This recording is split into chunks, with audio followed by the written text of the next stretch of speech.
The tea was always at 80 degrees Celsius. That was the first thing Elias learned about Clara. She claimed that any hotter would scald the soul, and any cooler was just sad water.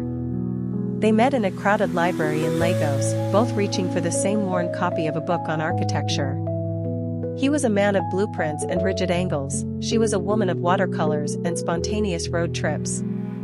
For 12 years, they built a life that sat perfectly between his structure and her chaos.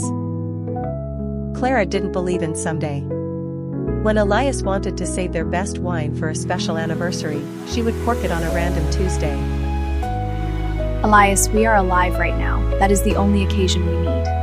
She taught him that love isn't just a feeling, it is a deliberate practice of noticing.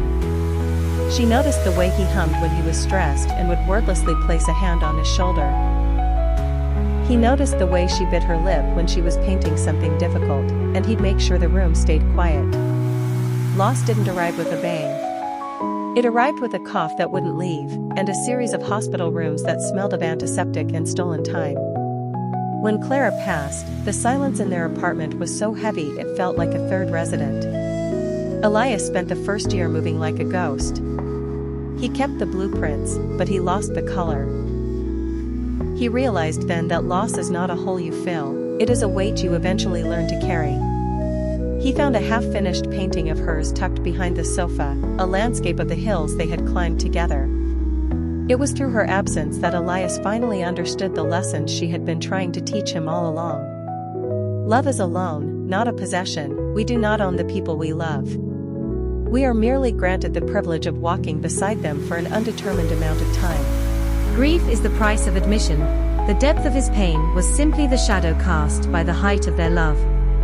To wish for less pain would have been to wish for a lesser love. The perfect time is a myth. Elias regretted the trips they postponed and the big conversations they stayed too tired for. He realized that the only thing we truly possess is the current moment. Elias eventually started painting again. Not well, but with purpose. He started drinking the good wine on Tuesdays. He learned that while he couldn't bring her back, he could keep her alive by becoming the version of himself she had helped create.